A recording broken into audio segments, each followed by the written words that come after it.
essentially everything should be delivered in beta, because if you tell people that something is beta, then it says it's not finished. And we should always look at things as not finished, because that's the only way we can improve them.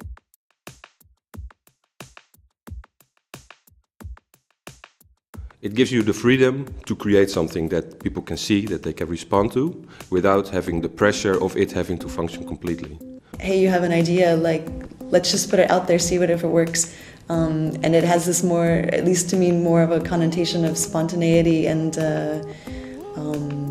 an improvisation, but in a progression towards improvement. I think the thing that excites me the most is being able to access everything and change everything, and to allow other people to change and build on that and be a part of that process. So for me, it's the ultimate form of collaboration, because it means I can collaborate without necessarily having to agree with people.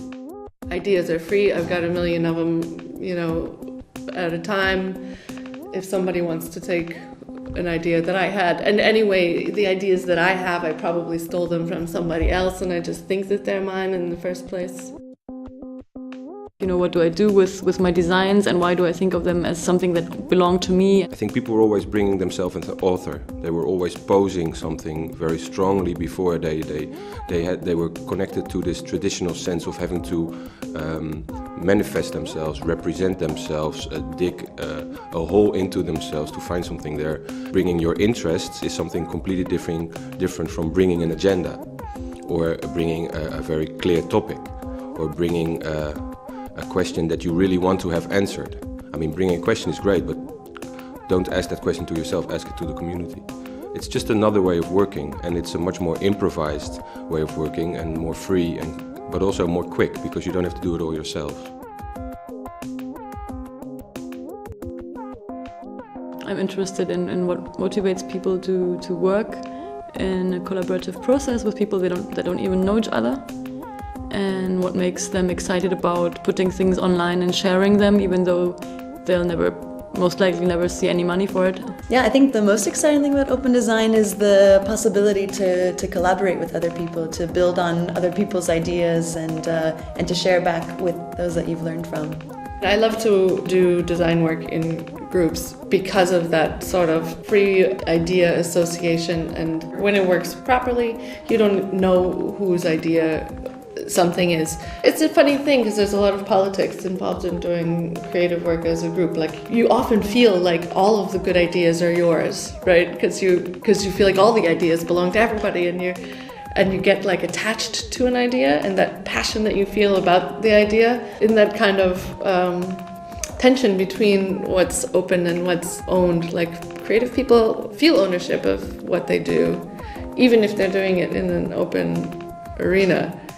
Sharing still has some kind of ideological feeling to it. But we should also see the potential of creating new ways of making money, even, or changing the way we innovate. Where are we at this point? I think the next step will be developing new innovation models based on openness.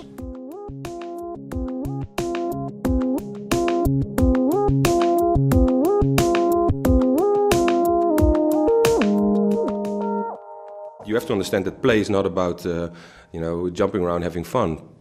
Play is a very serious thing. Once you enter the arena where this play is taking place, the rules are quite strict. The play is a very serious thing. It's fun, but it's not necessarily a game.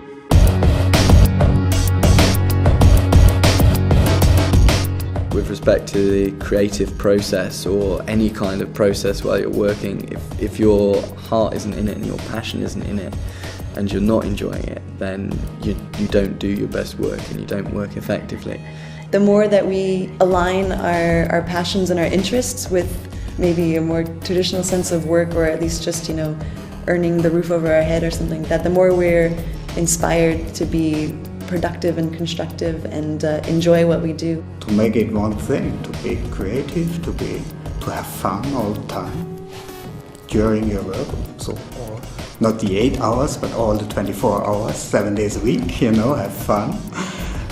Because you wouldn't have an 8-hour day of work, and you have an outcome which is good for you. That would be best. I'm not so optimistic that it will happen within the next 10 or 20 years. The whole problem in like 10 years or 15 years of internet was about how to handle information, what will happen, and now the problem will be how to erase information, how to get rid of it, keep your life clean, I think Twitter should be like not 140 what do you call it, characters. It should be something like 20.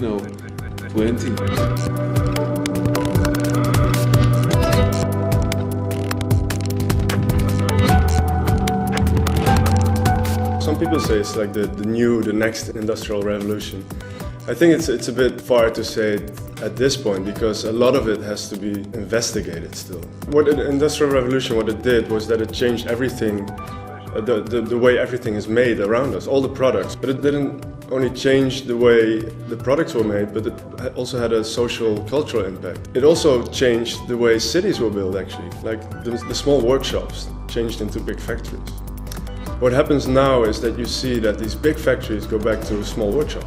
We can really be constructive and a little bit critical of, let's say, a more traditional type of consumption and really use these tools not only to create mountains of junk, but things that are actually useful for humanity. This camera that is photograph, it's basically an old object, an old product once you get it out of the packaging. Okay, it's dead. So, because the new one is coming. And the bottom line became the purpose of these things. Technology is going so fast you cannot catch it. And I think in terms of relevance of what is really going in culture, when you look for a vision in human culture today, it's online, it's on the internet. It's no longer in products. So if you want to make a product relevant, then make it open design. This way it will function as the cutting edge of human culture and society today. Being online, being able to download it, to produce it, to change it, to copy it again, to manipulate it to the very bits and atoms of it.